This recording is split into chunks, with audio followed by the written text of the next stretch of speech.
नमस्कार। दशैं मनाउन खाल्टाकुरासम्मको हाम्रो यात्रा। शुभ यात्रा होस्, राम्रो शुभ होस्। चराउ छोरी देउराली बजाउनु छ। ल देउराली बजे तिमीलाई फुलपाती मलाई हामीलाई जाति भन्छन् कि हाम्रो शुभ यात्रा होस्। हाम्रो वार्ड नम्बर लेखबेसी वार्ड नम्बर 2 देखि वार्ड नम्बर 5 सम्मको यात्रा छ। हाम्रो यात्रा शुभ होस्। फुलपाती चढाइएको छ। धन्यवाद। सुके पोखरी माछौँ है। ल ऊ त आउन ल उता दुर बजेर फेरि ल आऊ कान्छे जेहानजे। हाम्रो लेखबेसी 2 को प्रसिद्ध ठाउँ सुके पोखरी। हामी कता जाँदैछौँ? हामी चाहिँ लेखबेसी 2 देखि लेखबेसी 5 मा रहेको हाम्रो मावली घरतिर दशैंको टिका लगाउनको लागि प्रस्थान हुँदैछ। अब लगभग हाम्रो 4 घण्टा 5 घण्टाको यात्रा भइरहेछ। ल कान्छी कहाँ जानु तिमी? यता हेर त। कहाँ रे? हो र? ल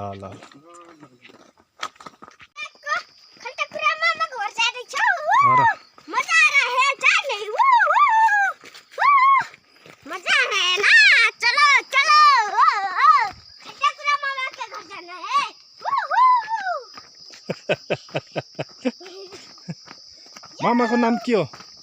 मामाको नाम मामाको नाम के हो थाहा छैन? कुमार मामा होइन र? ल खाल्टाकुरा जाने हो त्यसो भने।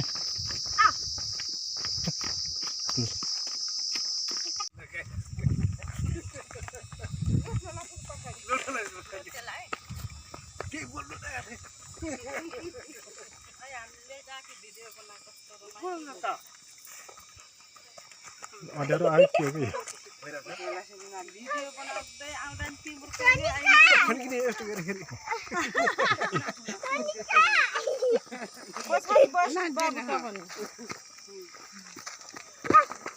अनि अँध्यारो आयो के हो कि यो त? अँध्यारो भयो।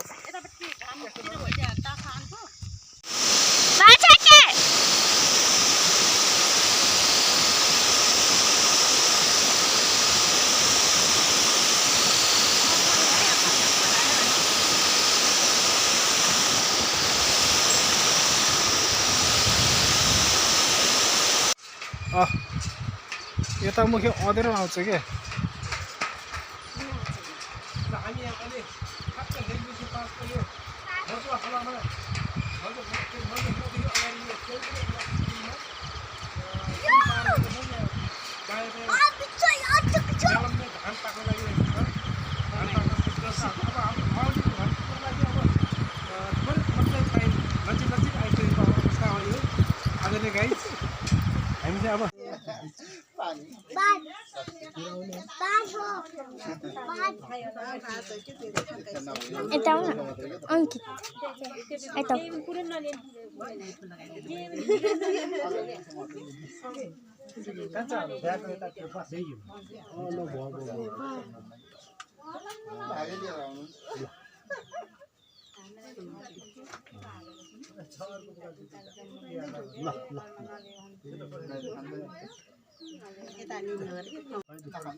नमस्कार म त यता क्यामेराम्यान हो के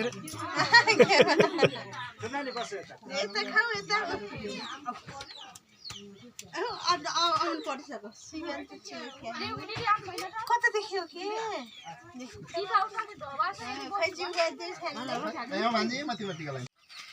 मैले भिडियो बनाइदिएछु के लिएको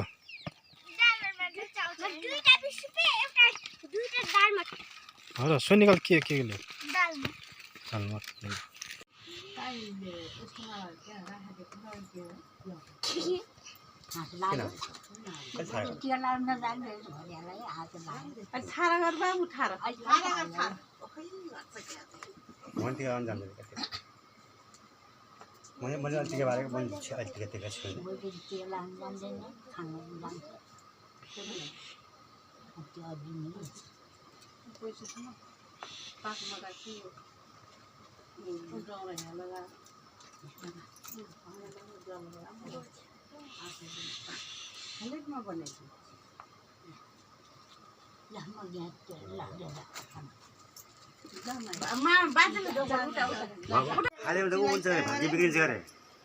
आफै खस्छ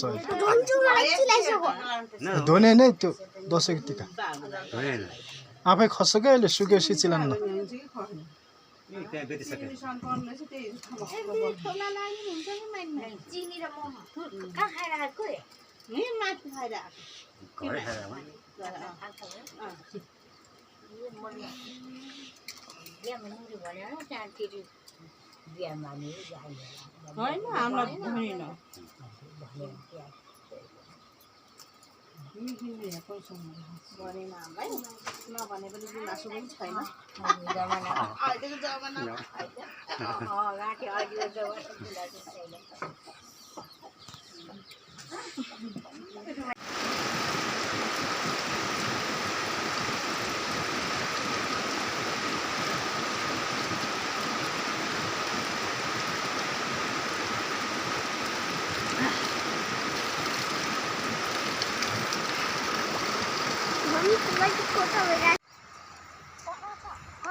यता हेर न यता